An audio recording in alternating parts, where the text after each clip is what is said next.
Hai, kembali dengan Julie Hakim Tarot di sini.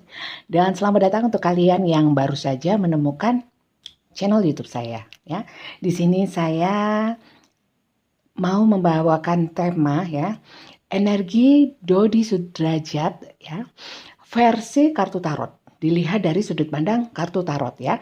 Untuk kalian ketahui, untuk energi kartu tarot itu tidak selalu resonate ya, tidak selalu cocok ya. Itu yang pertama. Yang kedua adalah kartu tarot ini hanya membacakan secara energi ya.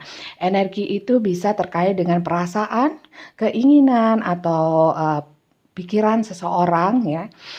Ini terkait dengan Pak Dodi ya, terutama ya. Dan untuk secara nyata, kejadian nyatanya ya, itu tidak selalu sesuai dengan kartu ya. Jadi silahkan saya kembalikan lagi kepada penonton ya, yang menonton channel saya bisa disesuaikan ya. Kalau memang tidak menyukai dengan pembacaan versi kartu tarot, lebih menyukai medsos, berita-berita, entertainment seperti itu, silakan ya. Ini hanya versi dari sudut pandang pembacaan kartu tarot ya. Jadi kalau kartu tarot itu kita nggak perlu yakin kok sama kartu tarot ya, nggak perlu juga percaya, karena kartu tarot ini kalau dari saya itu sebatas hanya entertainment, fun reading ya, pembacaan secara untuk entertainment, sifatnya seperti itu ya. Jadi silahkan kembali kepada kalian sendiri. Kalau cocok monggo diteruskan untuk nonton, kalau enggak it's okay, nggak ada masalah ya. Dan kita nggak perlu yakin kepada kartu tarot ya, kartu tarot hanya kertas ya, ada gambarnya seperti itu. Yakinlah hanya kepada Tuhan. Dan sebaik ya kalau di kartu tarot, kalau saya sih lebih menekankan kepada pesan-pesan positif atau mungkin afirmasi-afirmasi positif yang bisa diambil dari setiap tema. Seperti itu ya. Oke, kali ini tema yang saya angkat adalah energi Dodi Sudrajat ya. Yang kita lihat ya, kita banyak dengar beritanya, semakin meresahkan ya sepak terjangnya. Oke, kita lihat energi Dodi Sudrajat versi kartu tarot. Oke. Kita lihat dulu langsung dari Cakra Wisdom dulu ya. Cakra Wisdom. Mungkin pembacaan saya bertele-tele ya. Mungkin saya banyak yang kurang suka karena berbelit-belit seperti itu ya. Ya beginilah saya cara menyampaikannya ya. Nggak bisa manis ya. Nggak bisa menyesuaikan keinginan dengan para penonton, mungkin seperti itu ya. Karena basically saya juga nggak ada basic public speaking ya, penyiar atau announcer atau apapun ya. Ya hanya pembaca tarot aja ya, yang berusaha menyajikan lewat channel YouTube saya, juga di TikTok ya. Oke, kita lihat bersama energi Pak Dodi saat ini ya. Terlebih akhir-akhir ini ya. Jadi kartu tarot bisa jadi secara nyata itu belum terjadi, sedang terjadi, atau saya nggak bilang saya meramal ya. Kalau ini pun terjadi di masa depan ya, wallahu alam ya, mungkin memang begitulah, memang takdirnya dari Tuhan ya. Tapi di sini saya tidak berniat untuk meramal ya. Jadi sekali lagi saya tidak menerawang atau meramal hal-hal yang sifatnya ke depan ya. Kalau yang lain bisa dan mampu seperti itu, saya memang membatasi hal itu. Oke. Kita lihat energi Pak Dodi. Oke. Ketekunan ini perseverance ya, bisa dikaitkan dengan persisten, sifat-sifat atau karakter persisten atau gigih ya. Memang kita lihat bersama bahwa penyelesaian penting. Oke. Di sini ternyata Pak Dodi itu energinya secara kartu tarot ini memang tetap gigih. Dengan dia ada satu completion ya, ada yang dia ingin selesaikan ya, dia anggap ini penting buat dia ya. Jadi dia ingin menyelesaikan dengan caranya, dengan ketekunannya ya, seperti itu. Oke, kita ambil 3 aja, 3 atau 5 ya, 5 deh, 5. Oke, lanjut. Oke, wisdom. Oke. Oke, Dua lagi ya. Oke. Di sini ada insting. Naluri ya, insting, naluri. Jadi di sini saya tidak berniat untuk ingin ikut-ikutan atau apapun ya. Saya ingin setidaknya mungkin ya dari permasalahan atau mungkin berita-berita tentang Pak Dodi ini mungkin ya. Kita berharapnya ada satu atau beberapa hal yang bisa kita ambil secara positif ya, hikmah positif untuk kita ya, untuk kita, terutama untuk kita ya. Kalau Pak Dodi biarlah ya. Jadi paling tidak membaca kartu tarot ada manfaatnya ya, ada pencerahannya ya, bukan hanya hiburan semata. Oke, di sini trickery ya, jalan buntu, kegembiraan, kegelisahan. Oke, recovery. Oke, bentar. Di sini kalau saya lihat ya, Pak Dodi ini ya repot ya.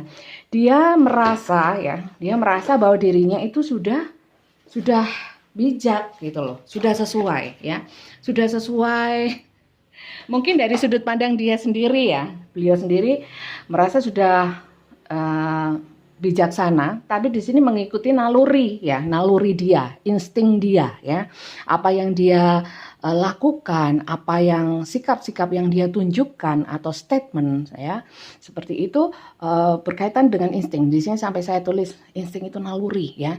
Jadi kalau nalurinya ya seperti ini ya, kalau dia pikir ini ada suatu kebijaksanaan ya versi dia ya, versi dia ya. Dia merasa sudah bijak kok, dan dalam menyelesaikan permasalahan ya, ketekunannya dia, cara-cara dia, langkah-langkah dia ya di sini ya, itu sudah bijak ya, ketekunan ya. Dan di sini ada satu yang bertumbuh ya, bertumbuh itu artinya grow ya. Grow itu ada sesuatu yang bertumbuh ya, segala sesuatunya, langkah-langkah yang dia ambil, instingnya itu bertumbuh ya. Karena di sini instingnya ya, seperti yang kita lihat instingnya seperti ini ya. Dan ini tumbuh terus ya, berjalan terus insting ini ya. Ya saya juga nggak bisa bohong ya, bahwa gambarnya juga seperti ini, kalian bisa lihat ya, insting ya. Oke. Di sini bertumbuh terus ya, tidak berhenti. Seperti tanaman, tumbuhan itu ya. Kalau memang masih hidup ya, itu akan bertumbuh, berbunga, berbuah, akarnya semakin kuat, seperti itu. Jadi energi Pak Dodi sementara ini seperti ini. Kita lihat bottom of the deck-nya, saya ambil tadi ya, yang di bawah yang tidak terbalik itu trickery ya. Di sini ada tipu daya ya. Bisa dilihat bahwa trickery itu sesuatu yang sifatnya itu tricky ya, intrik ya.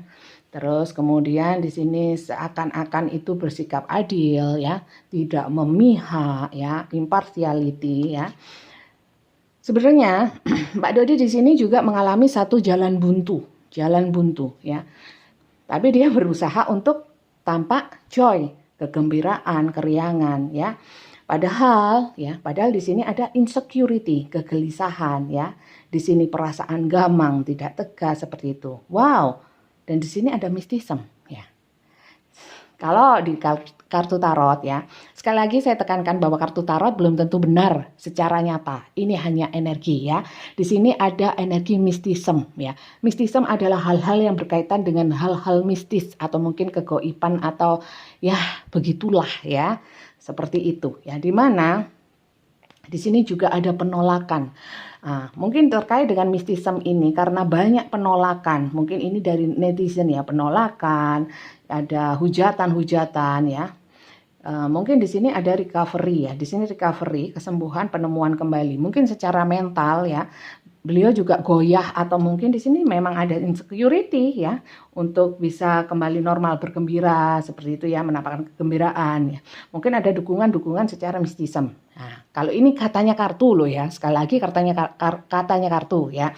Saya hanya membacakan energi di kartu ya, belum tentu benar juga. Sekali lagi saya tekankan seperti itu ya. Kenapa Mbak Yuli kok nggak ini? Kok nggak yakin? Iya, saya memang nggak yakin walaupun saya pembaca kartu. Saya hanya yakin kepada Tuhan ya. Ini kartu saya sifatnya entertainment, hiburan ya, lebih pada bagaimana kita menarik satu pesan-pesan positif di dalamnya ya. Jangan terbawa dengan bacaannya, tapi pesan positifnya seperti itu. Oke, lanjut ya. Di sini mungkin ingin penemuan kembali, ingin recovery mungkin dari sisi mentalnya, atau mungkin apapun yang sifatnya itu ada banyak penolakan, atau mungkin di sini bisa diartikan adalah hujatan-hujatan netizen seperti itu ya. Membuat dukungan-dukungan secara mistisem seperti itu. Rupanya beliau memang tidak terlalu pede untuk menghadapi ini ya, sangat gelisah ya, dan tapi di sini berusaha untuk tegar ya. Tapi memang menghadapi satu jalan buntu. Wah, kalau jalan buntu terus mistisem ya nggak tahu lagi ya. Di sini banyak intrik ya. Oke, ini dari kartu Cakra Wisdomnya ya. Kita lihat lagi clarify dari kartu tarotnya ya. Kartu tarotnya. Kalau memang kalian nggak puas dengan pembacaan saya, kok gitu aja sih Mbak Yuli gitu ya, bisa ditulis di komentar, bisa komen, mungkin tema apa sih yang sebaiknya yang ingin kalian dibacakan tarotnya atau apalah ya, atau komen-komen tentang bacaan-bacaan saya silakan. Dan saya juga membuka personal reading untuk pembacaan secara pribadi untuk kalian ya, bisa personal reading itu bisa chat nomor WA saya ya. Nomor WA saya ada di deskripsi video ini di bawahnya ya. Bisa di chat untuk mendaftar ya. Nanti saya berikan tata caranya. Oke. Kita lanjut untuk dengan kartu tarotnya ya. Clarify untuk energi-energi yang sudah dibaca di atas ini. Oke. Energi Pak Dodi ya. Saat ini.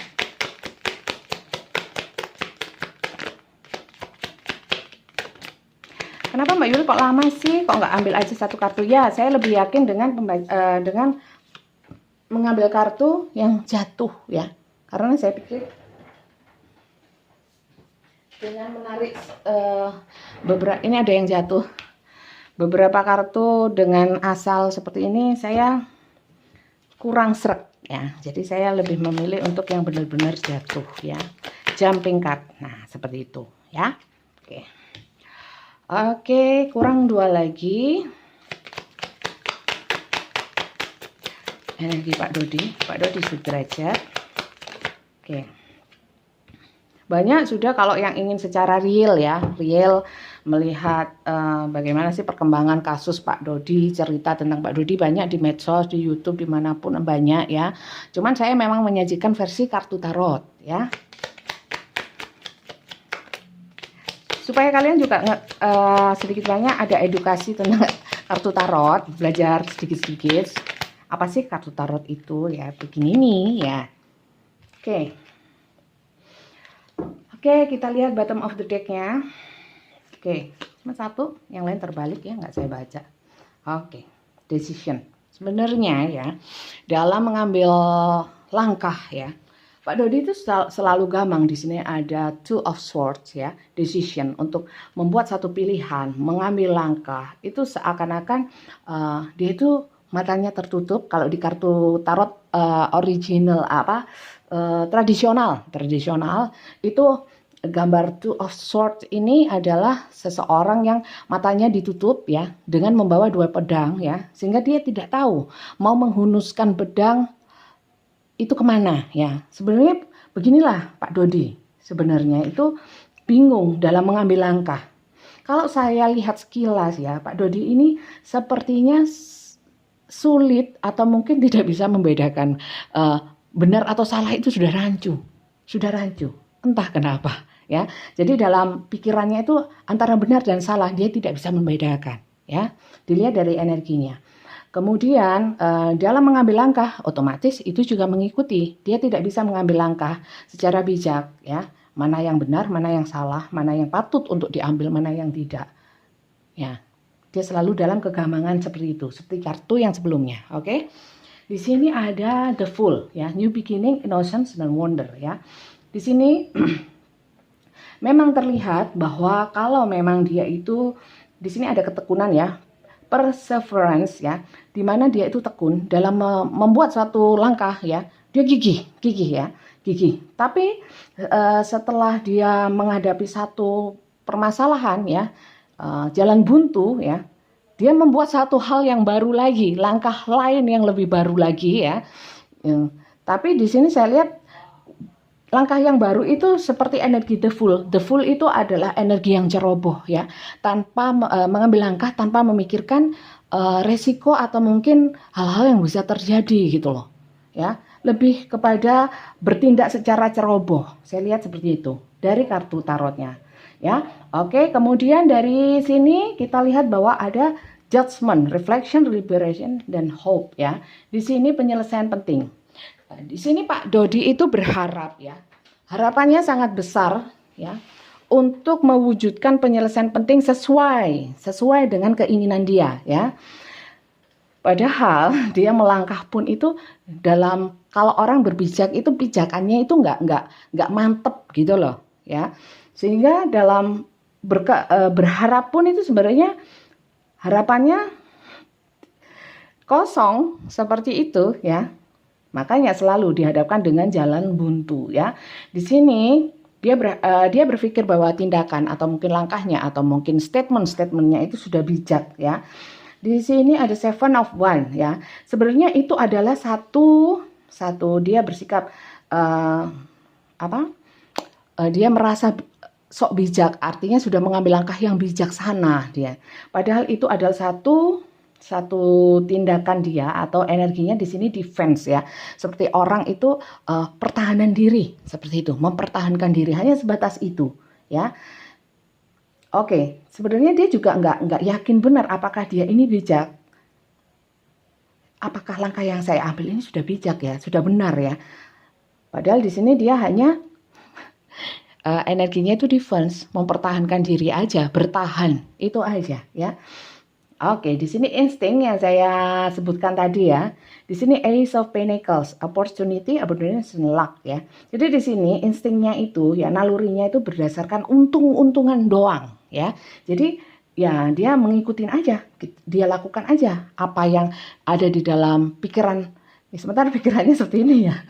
Nggak jelas juga gitu loh, tanpa dia tahu mana yang benar, mana yang enggak, mana yang pantas, mana yang bijak, dia itu nggak paham gitu loh. Saya lihat dari kartunya seperti itu ya. Dan di sini dia itu setiap ada kesempatan dia maju aja dulu ya, sesuai dengan instingnya dia, nalurinya dia. Di mana nalurinya seperti ini, gambar ini ya. Nah, di sini dia hanya berharap satu keberuntungan. Kalau katanya orang Jawa itu kalah cacak menang cacak, pokoknya maju duluan ya. Jadi modelnya dia itu maju duluan, nanti kalau kepepet dia defense, seperti itu ya.